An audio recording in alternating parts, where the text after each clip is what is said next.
Why can a metal almost invisible to most be worth more than gold and provoke a global race for every gram?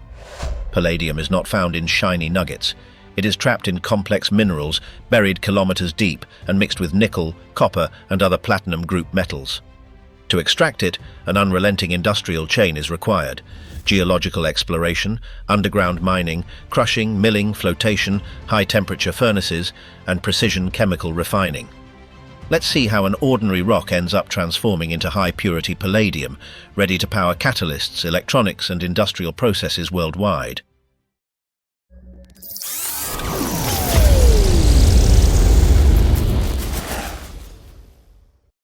Palladium doesn't appear in nature as a shiny nugget waiting to be picked up. Most of the time, it is hidden inside complex minerals, mixed with nickel, copper, and other platinum group metals. That's why obtaining palladium is not a search and grab operation, but rather executing a precise industrial chain where mining, crushing, chemistry, and metallurgy work as one machine. The process of obtaining palladium starts long before heavy machinery reaches the site. In this initial stage, the work is mostly scientific and can extend over several years. Teams of geologists analyze entire regions looking for clues that may reveal the possible presence of metallic minerals. To do this, they create detailed geological maps showing the composition of the rocks, their age, and the tectonic structures that could have concentrated metals underground. These studies are complemented by geochemical analyses, which involve taking samples of soil, sediments, and rocks to detect traces of palladium and other platinum group metals. Even very low concentrations can be a key signal that a richer deposit exists at greater depth.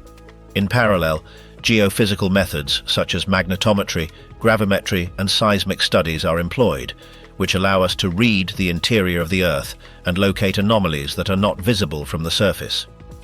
When the data collected indicates real potential, the exploration drilling phase begins. Deep drilling is performed with specialized equipment that extracts cylindrical rock cores. These cores are analyzed in the laboratory to precisely determine the concentration of palladium, platinum, and other associated metals, as well as the distribution of the mineral in the deposit. Each sample is recorded and studied in detail, as small variations can completely change the viability of the project. The primary objective of this phase is to confirm the existence of an ore body whose grade and volume justify a large-scale investment. It's not enough to find palladium.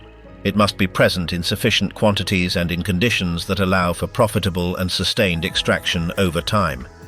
If the studies confirm that the deposit meets these technical and economic criteria, the project moves on to the next stage: mine design and the planning of a system capable of extracting thousands of tons of rock continuously, safely, and in a controlled manner over years or even decades. In most major deposits, palladium is extracted through underground mining. These are not small tunnels but massive infrastructures, galleries that extend kilometers underground, with ventilation systems, electricity, drainage, internal transportation, and constant monitoring. In some cases, operations can reach depths close to 4 kilometers, requiring strict controls on temperature, dust, and geological stability. The extraction follows a repetitive and highly coordinated pattern. First, drilling teams create holes in the rock face. These holes are loaded with explosives, and controlled detonations are executed to fracture the ore. After the explosion, the material falls into large fragments that contain the mineral mix where palladium is found. Then, loaders and hauling equipment come into play. The rock is collected with specialized machinery and transferred to hoppers, conveyor belts, or underground trucks that carry it to the raising points. There, industrial-type elevators raise tons of ore to the surface. All of this consumes enormous amounts of energy and requires continuous maintenance. Lighting, communications, ventilation, and operational safety cannot fail. When the ore reaches the surface, it still looks like ordinary rock. The palladium is not visible. To release it, it must be broken, milled, and separated. Once the extracted ore reaches the processing plant, one of the most mechanically intensive stages begins: crushing and grinding. The main goal of these processes is to progressively reduce the size of the rock to free the minerals containing palladium and other associated metals, separating them from as much waste material as possible. The first step is primary crushing. Large crushers receive rock blocks that can weigh several tons and fragment them using jaws, cones, or high-resistance rollers. These machines are designed to withstand extreme loads and operate continuously, reducing the material size until the fragments are small enough to be transported and processed more easily. Next, the material goes through secondary crushing and, in some cases, tertiary crushing.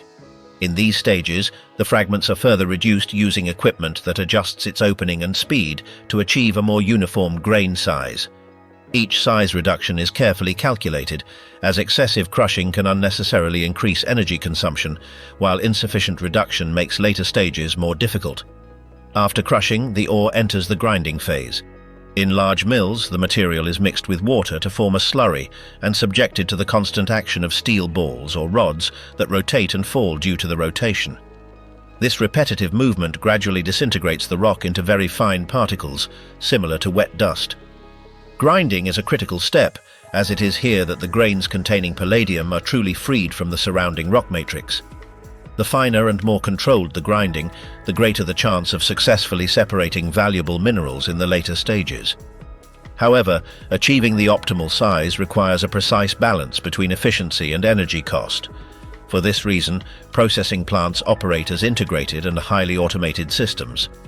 Sensors distributed along the line continuously monitor parameters such as feed flow, pulp density, particle size distribution, and the energy consumption of each piece of equipment.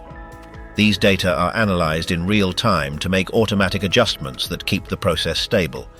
The goal is to deliver a homogeneous and consistent mineral pulp to the next phase, as even small variations in grain size can significantly reduce the final palladium recovery and affect the overall efficiency of the plant.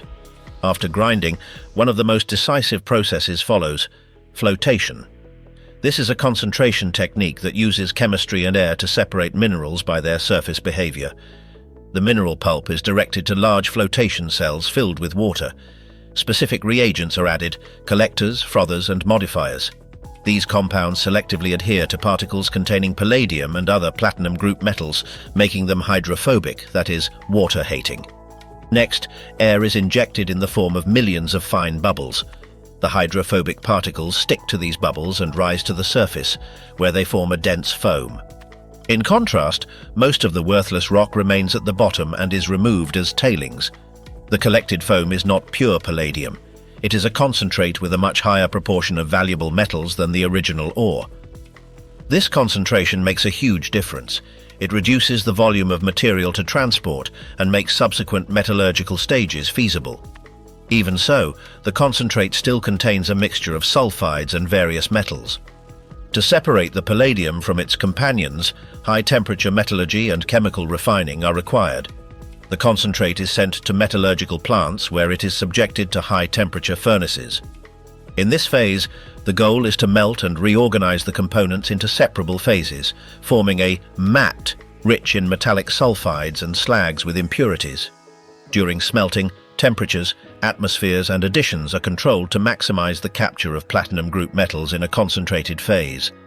Subsequently, the matte may pass through converters or other stages to adjust its composition and prepare the material for refining. In simple terms, here the metallic value is condensed and fractions of impurities are removed. However, palladium remains mixed with nickel, copper, platinum, rhodium, and other elements. Fine separation is not achieved with heat alone. Chemistry plays a role. Once the intermediate material is obtained, a complex chemical refining process begins. The industry uses hydrometallurgical routes where the material is dissolved in controlled solutions to separate metals in stages. First, base metals like nickel and copper are removed or recovered through specific processes: leaching, precipitation, solvent extraction, or electrolysis, depending on the plant and the type of concentrate. This step is crucial because it reduces the burden of common metals and allows the focus to shift to the platinum group metals. Next, work is done on the fraction rich in PGMs. Reagents and pH and redox potential conditions are applied to precipitate certain metals and leave others in solution.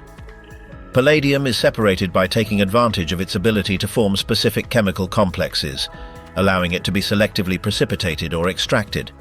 In many industrial routes, the final separation of palladium involves transforming the solution into palladium salts, purifying it, and then reducing it to obtain the metal. In advanced stages, techniques like ion exchange, controlled crystallization, or electrolysis may be used, always with strict analytical controls. Here, precision is everything. Small variations in concentration, temperature, or reagent composition can contaminate the final product or reduce yield. That's why the refining process is accompanied by laboratories that continuously analyze samples and adjust the process in real time. Once isolated, palladium is turned into metal through chemical reduction or electrochemical processes. The result is high-purity palladium, which can then be melted and shaped into commercial forms: metal sponge, bars, granules, or powder, depending on the final use. The last stage includes quality controls, purity analysis, batch traceability, and material certification. At this point, palladium is ready to enter the global industrial chain. Automotive catalysts, electronic components, fine chemicals, and specialized applications where its catalytic behavior and resistance to corrosion make it indispensable. And that's why palladium cannot be considered an easily obtainable metal.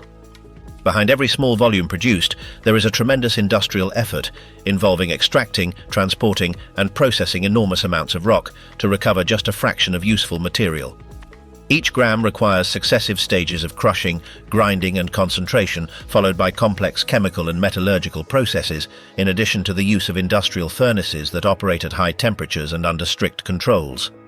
Far from being a simple or immediate process, palladium production is the result of a carefully designed technological chain involving geological knowledge, mechanical engineering, chemistry, and automated control.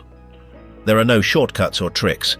It is a progressive transformation in which a grey and seemingly ordinary mineral, after multiple precision stages, becomes one of the most strategic and valuable metals in modern industry.